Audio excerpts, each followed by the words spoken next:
കുറേ വർഷം മുമ്പ് ഞാൻ നേരിട്ടൊരു പ്രശ്നം തന്നെയാണത്.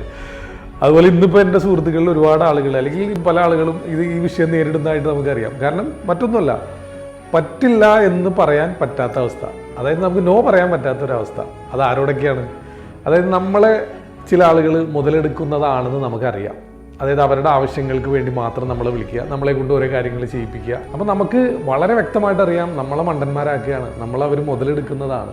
ഇതൊക്കെ അറിയാമെങ്കിലും വീണ്ടും അവർ വിളിക്കുമ്പോൾ നമ്മൾക്ക് ഈ പറഞ്ഞ രീതിയിൽ പറ്റില്ല എന്ന് പറയാൻ പറ്റാത്തൊരവസ്ഥ, അതായത് നോ പറയാൻ പറ്റാത്തൊരവസ്ഥ, നമ്മൾ വീണ്ടും പോയി തലവെച്ച് കൊടുക്കും. അപ്പോൾ ഇതിൻ്റെ റീസൺ എന്താണ്? നമ്മൾ ആ സമയത്ത് ചിന്തിക്കുന്നത് എന്തായിരിക്കും? അതായത് ഇവരുടെ അടുത്ത് ഇത് പറ്റില്ല എന്ന് ഇനി പറഞ്ഞു കഴിഞ്ഞാൽ അവരുമായിട്ടുള്ള ബന്ധം എന്നേക്കുമായിട്ടില്ലാതെയാവും. അതല്ലാന്നുണ്ടെങ്കിൽ അവർ നമ്മളെ മോശമായിട്ട് വിചാരിക്കില്ലേ, മറ്റുള്ള ആളുകളുടെ നമ്മളെപ്പറ്റി മോശം പറഞ്ഞു നടക്കില്ലേ. അപ്പോൾ അതുകൊണ്ടുണ്ടാകുന്ന ഒരു മാനസിക ബുദ്ധിമുട്ട് മാത്രമല്ല, അവർ നമ്മളത് ചെയ്തു കൊടുക്കുമ്പോൾ അവർ നമ്മളെ സൂചിപ്പിക്കാൻ വേണ്ടി ചിലപ്പോൾ നല്ല ഭംഗി വാക്കുകൾ രണ്ടെണ്ണം പറയും. അപ്പോൾ അത് കേൾക്കുമ്പോൾ നമുക്കുണ്ടാകുന്ന ഒരു സന്തോഷം, അപ്പോൾ അത് ചെയ്തത് കൊണ്ടാണല്ലോ അവൻ. അപ്പോൾ അത്തരത്തിലുള്ള ഒരു എന്താ പറയുക, അപ്രിസിയേഷൻ കിട്ടാൻ വേണ്ടിയും ഒക്കെയാണ് നമ്മൾ ഇത്തരം കാര്യങ്ങളിൽ തലവെച്ച് കൊടുക്കുന്നത്. അപ്പോൾ എനിക്ക് പറയാനുള്ള ഇത്രയേ ഉള്ളൂ. ഞാൻ പറഞ്ഞല്ലോ മുൻപ് ഞാൻ അങ്ങനെ ആയിരുന്നു, പക്ഷേ എന്ന് ഞാൻ ഇത്തരത്തിലുള്ള ആളുകളോട് നോ പറയാൻ തുടങ്ങിയോ അന്നാണ് എനിക്ക് ജീവിതത്തിൽ ഒരുപാട് നല്ല നല്ല മാറ്റങ്ങൾ കൊണ്ടുവരാനായിട്ട് സാധിച്ചത്.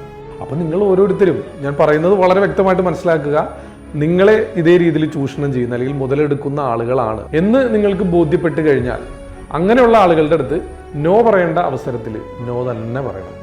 എങ്കിൽ മാത്രമാണ് നമുക്ക് ജീവിതത്തിൽ വിജയം ഉണ്ടാവുള്ളൂ.